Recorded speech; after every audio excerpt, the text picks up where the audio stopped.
Hello, loves. Welcome back to the story behind the story. My name is Sierra Melcher. This is the author interview series where we highlight women who have written books, who are sharing their process, their tools, their insights, their inspiration. Today, we are joined by an incredible author who has been at this for a while. We're going to talk about her various genre work, and she has lots and lots she's going to help us with.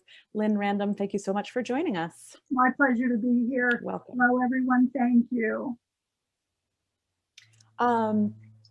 When we were talking just before we hit record, there's two things I want to touch on. One is you've really established yourself in two separate genres, but also, so I want to talk about that, and I want you to maybe just introduce yourself as you see yourself. I'm not going to read bios. I never do that. Who are you? Who do you see yourself as? What's your mission? Go from there. Okay. Well, I want to tell you a little bit about my background first. Great. When I was growing up, like so many women, my father just inflicted upon me that I would never amount to anything and just continued hurting me with, and I grew up in that atmosphere where I really felt worthless. And I can share with everyone that's listening, words only hurt you if you believe they're true. And I had no other anything to latch onto. But as I got into and I always wanted to be a writer. Since I was 5, 6 years old, I knew that I wanted to be a writer, a mother, and a wife. That's my whole thing.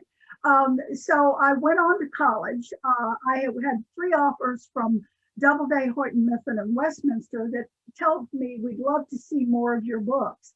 I thought they were being nice, so I didn't do anything about it. Instead, I moved forward into Barbara Sher calls it, different categories of life, and mine was fast lane, wrong track. I did exactly, I had a successful career and I was very, very good at it, which was international marketing. But it was never what I wanted to do.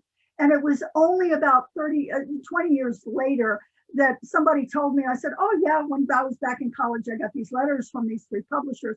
And the girls that were there were like, oh my gosh, why didn't you listen? I could have had an entirely different life, a career, because even though I made lots of money, it never made me happy. And that's what I want to impart to anyone listening today is number one, believe in yourself, believe in who you are, believe in your writing. And if you feel called to do something, do it. Learn from my lesson. Don't spend over 20, 30 years into doing something that you don't want to do.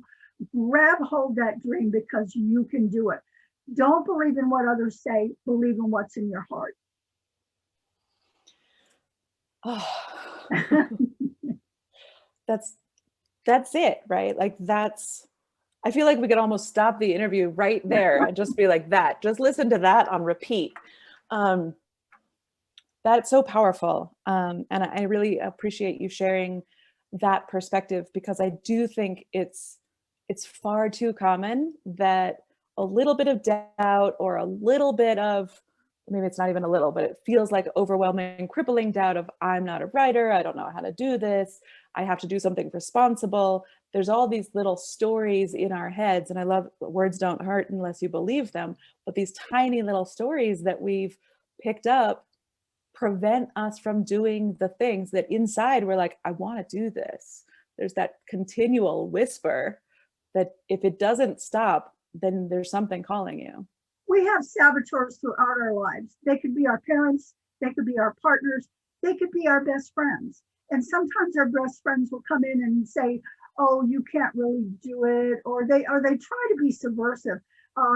They know you have like 1 or 2 hours to write, and they want to insist that you go to lunch for them. And they, of course, have the benefit of you going to lunch, but you've sacrificed your dream, so you have to pay the bride's price. And knowing that you and your dream are worth it. I'm not saying totally discard your friends, but I'm also saying make your dream a priority in your life. I'm going to give your listeners right now a 100% foolproof method to become a best-selling author. So if you've got a pen and paper handy, I want you to get started. The first one is write. And everybody got that down? Number one, right. Okay, the second one is, this will make you a bestseller. Write. The third one is write. Okay, because you need to keep writing and give yourself some dedicated time to work on your writing. When I first started writing, I had to look at my schedule, which I was single mom with a young child at home. So I thought, well, I can get up an hour ahead every morning. And then that wasn't enough time to write. So I wound up getting up at 2 hours ahead. And that was for a long time. And then I set it back to 3 hours. So, you've got to chisel out that time when you believe that you can write. So, and to work on your book. The second thing that I do want to share with writers is that you need to learn how to market. Marketing is the dark side of advertising, okay? But you need to do it, and you can do it on a shoestring, and it does not have to be costly. You need to learn how to develop a high concept.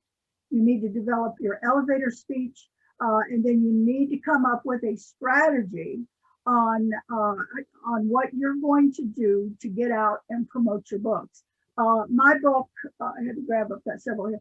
My book, the Driving Book Sales, I was approached by, I used to speak at a lot of writers' conferences, and they would come up to me and say, I want to have a bestseller. I want to make a lot of money. What do I do? And I said, first, write a great book. And she said, I didn't mean to be facetious, but write a great book. And this includes, if you don't know how to write, there's tons of books at the library. There's tons of writers' conferences. You have your peer groups that you can go and learn from. And I have communities, right? Writers communities that are supporting authors communities, the story incubator that not only teaches you the logistics of how to write, but the emotional, like how do we get through these emotional obstacles that we keep placing in front of ourselves? Because sometimes the saboteurs are out there and they're trying to keep us safe from, dreaming big dreams or having our hearts broken. But sometimes the saboteurs are internal. We've just picked up little whispers from other people and whisper to ourselves so that we don't even need our external saboteurs. But so many writing opportunities. Yeah, most of us, we don't need other saboteurs. We've got plenty on the inside of ourselves. It's an old melody that it keeps replaying over and over. But whatever your genre is, you need to learn the craft and the tricks and the secret. For instance, I write romantic suspense. You can't surprise your readers at the end of the book and have somebody pop out that you've never heard a scene. What you do with a romantic suspense is you need to inject clues, and let me tell you where to put them: in the middle of a paragraph, in the middle of a page. So when somebody's not paying attention, to the end, they go, aha. And you haven't surprised your reader. They have that, I saw it all along. So, depending on your genre, then you need to follow, there are some rules and regulations. I'm not saying you can't color outside the box, but you need to learn your craft. This is a business. You have to learn how to improve your craft. Well, and with that, so when I was in high school, I had a daily art class, and my art teacher he was a rebel for sure, but he said, you have to learn the rules and then break them. But you can't break them until you know what they are. That all of the, the Impressionists and every new wave of art were people who practiced the original and then tweaked it, and they made like their own whole new genre, basically. So yes, learning the rules. You were talking about marketing, and I want to go back to that because so a lot of newer authors or aspiring authors, especially folks who are thinking of going the traditional route, they're thinking that their publishing house will take care of all of that for them. And that is a falsity, I think, unless you're one of the, the top authors. But until you get there, the marketing is still on you. Self-published and even traditional published authors, the marketing falls on the author. So talk to us a little bit more about, I did read your book, and it is full of incredible tips and tools. I read it in the bath this weekend. So thank you for sharing that with me and with us. We're going to make sure that those links are in the show notes, so anyone who's watching or listening can go and find these books, and get the actual like step by step and hold it in your hand and all of that. But with a big brush stroke, what do we need to know about book marketing? Well, here's the reality. The reality is that, and by the way, with Amazon and ebooks came in, they changed the platform entirely. They changed the world. It used to be that you had to go hand in hand to a publisher, find an agent, and the publishing houses have reduced down to about 6 right now. And then there's a group of hybrid publishers. I'm going to circle back to that in a second. But with a traditional publishing house, they usually have a stable of about 125 authors. Of those, publicists. They have about 125 authors in their stable. I'm sorry, I was getting ahead of myself. That's okay. So about 125 authors, and they have about 25 publicists that are going to help those authors. Well, right. The reality is about 2 or 3 of them are going to help the Nora Roberts, the Grishams, the Stephen Kings. The rest of them get these new kids out of college. Nothing wrong with being a new kid out of college, but they're going to get a very few, and it's going to be spread out. So they are not going to drive your book sales. If you get a press release out of them, you're doing great. It is a myth to think I'm going to go with a publishing house and they're going to take care of all my marketing needs. That is not true. I want to interject real fast, because there's a new group of publishers that are emerging out there. They're basically vanity press, but they're called hybrid publishers, to where you pay them X amount. And I have seen and heard of authors who've paid up to $10,000 and wound up with 100 books that have not been edited properly. So if you think you're going with a hybrid publisher, stay away from them. The other one is self-publishing. And this is the best time in the world to be an author and a writer, because you have so many controls. You have so many opportunities that you can do as a self-published author. So I was with a traditional publishing house. 2 of my books are with a publishing house now, Balboa Press, who is a division of Hay House. But I'm self-publishing because I can control the title. I can control where I put it. When you get your book finished, you want to get it copyrighted. You want to get a great cover. Why? Because when people pick a book up, they have 8 seconds on the front picture, the cover on the front. If they like it, they'll flip it over and read the blurb that's on the back. So have a great cover. Number 2, get your book copyrighted so you own it. If you're with a publishing or you go with a hybrid publisher, get your book copyrighted. Whoever owns the copyright owns the rights of the book. You get it published in your home country. You can address that in Colombia, but for the US, it's the US Copyright Office. And I think they even have a foreign division or people outside the country that can do it there as well. Get your book copyrighted, it costs $65, worth its weight in gold. The third one is get your book professionally edited. I have a wonderful cover artist. I don't know if you can see these 2 books right now. This is my book on reincarnation. She did that cover.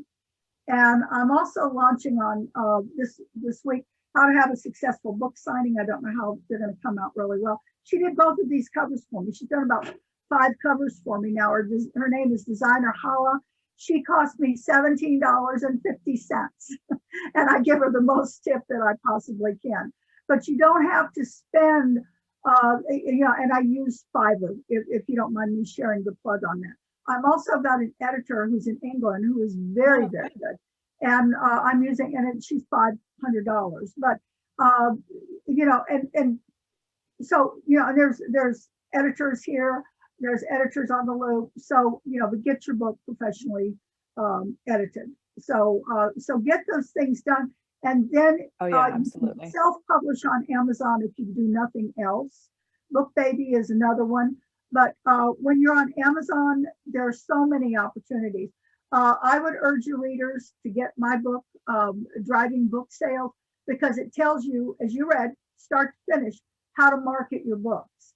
Now, the first thing off the top is I'll tell you I mean, I've put everything in there but the kitchen sink as far as marketing and promotion of your book. But you know, as you're reading through it, and it Yes, says, you have. yeah, I was gonna say, and it says public speaking, and you go, I can't do public speaking. That's okay, skip it. Go to the next one because you have plenty of other opportunities. One real quick personal interjection here. Don't rely on other people's Facebook page to promote your work. You need to have your own website or landing page, whether it's your blog or your Facebook page. But you need to have your own, and you need to learn how to go out and attract your readers and the people that are going to buy your books. It's up to you. You freeze. Did you freeze? Okay. I think, yeah, we're freezing a tiny bit. So I want everyone to take a deep breath, okay?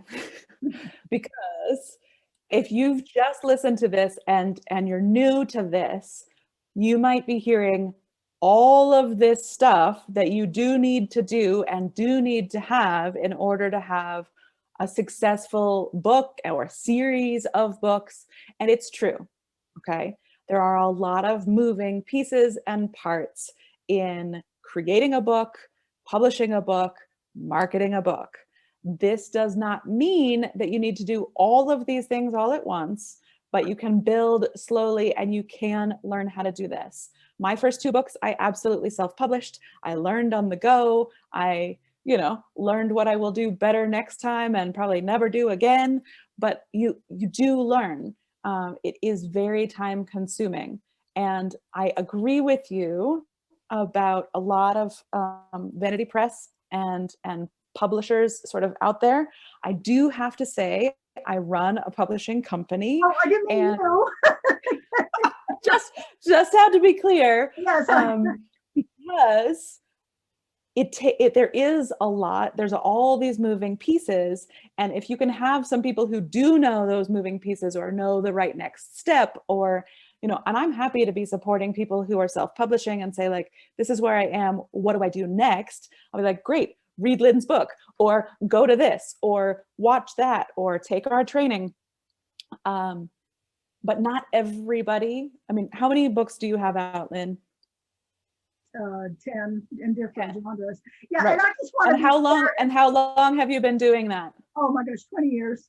Okay. Yeah, so that, like, I just want to put that like context around it. Like, yes, you don't have any books now, but you can get there. But you have to take the first step, right? And your foolproof recipe is write, and then learn, and then repeat, right?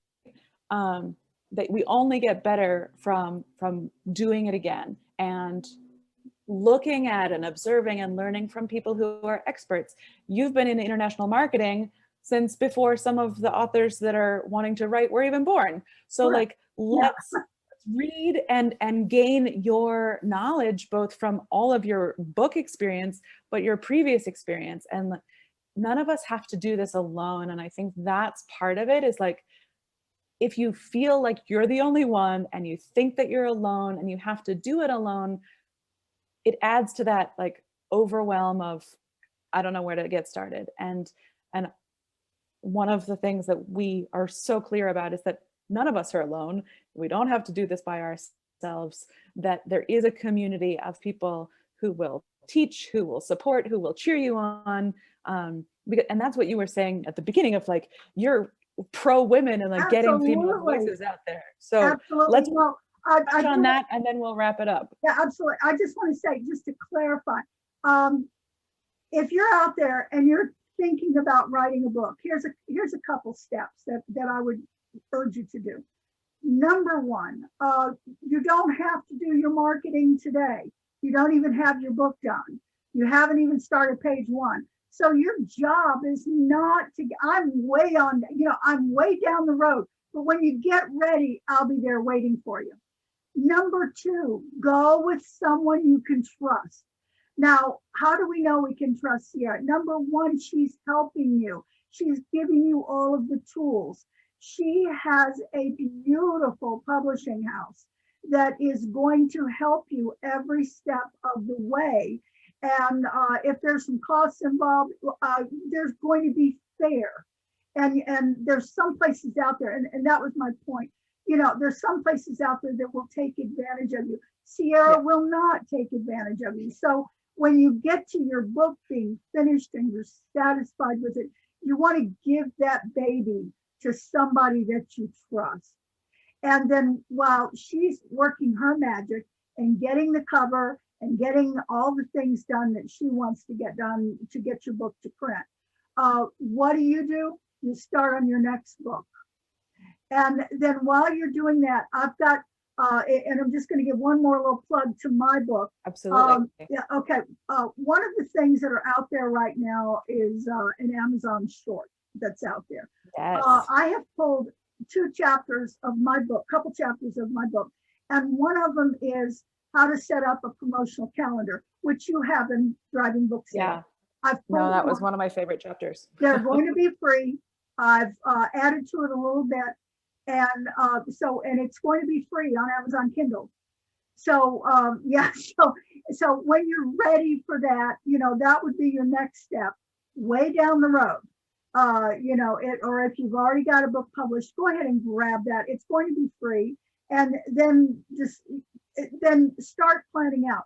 Rome wasn't built in a day. The way Amazon has changed everything, and these online bookstores, you know, it used to be you had 6 weeks on your books. Now you have forever. So if you don't get to one particular marketing project for the first couple months, then you can do it later on. Just keep track of it.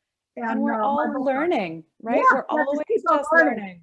But and people be with someone you trust. And this is a lady that I totally trust 100%. She's not only going to help you, but she's going to teach you how to write. How cool is that? Thank you for having me. Thank you. I'm glad that you're here. Like, subscribe, share, all of the above. As always, check out Linn's information in the show notes. Get a copy of her book. Look for the free chapter.